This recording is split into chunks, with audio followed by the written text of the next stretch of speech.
Donc lui, il a 2 ans, il est sourd. Je me souviens quand il est arrivé au début, à chaque fois qu'on passait à côté de lui, il nous mordait la jambe. Et maintenant, c'est un gros doudou. Maman doudou. Maman Sacha.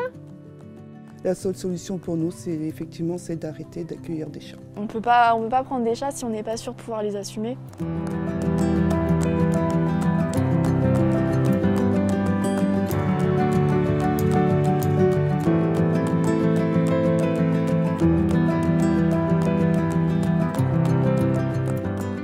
On a senti vraiment une crise économique, une vague de difficultés.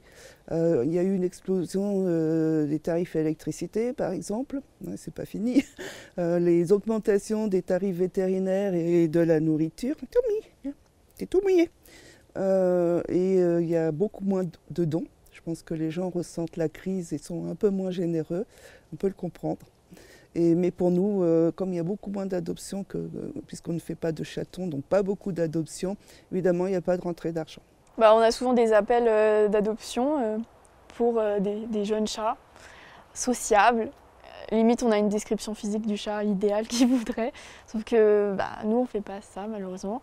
Ils ont chacun leur caractère, ils ne sont pas parfaits. Donc, on ne peut pas proposer des chats sociables, gentils, beaux à chaque fois.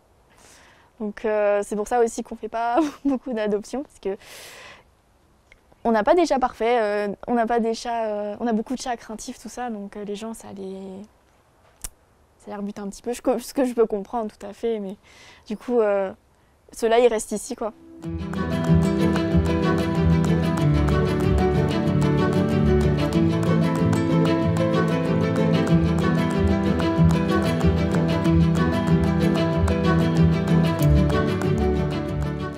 Sur 272 refuges de la Confédération, il y en a pas mal, il y en a quelques-uns en tout cas en difficulté.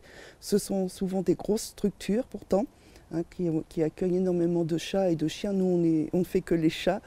Et les chats, c'est plus difficile à faire rentrer des bénévoles par exemple, parce qu'ils préfèrent s'occuper de chiens, ou à faire rentrer des fonds parce que les gens pensent qu'il y a plus à donner pour les chiens. Le chat est un petit peu le parent pauvre dans la protection animale.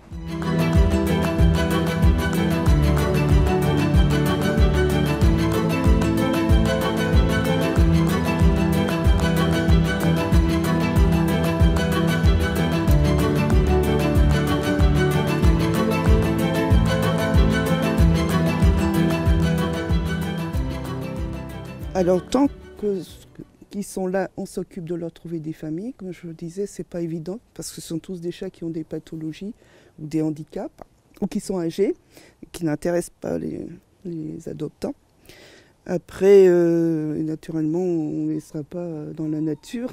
Les solutions vont être trouvées soit auprès de nos refuges confédérés ou de toute façon on s'en occupe. Ça, c'est pas le problème. Le problème, c'est surtout pour ceux qui vont être déposés qu'on n'assumera pas. Notre refuge se substitue aux obligations des maires parce que c'est à eux de s'occuper des animaux errants, c'est pas à nous de les retrouver devant le portail. Voilà. Les fourrières, normalement, sont obligatoires. Il y a 41 communes dans la communauté de communes de notre secteur. Il n'y a pas de fourrière.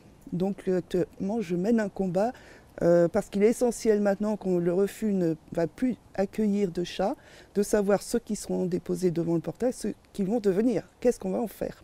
C'est un vrai souci pour nous.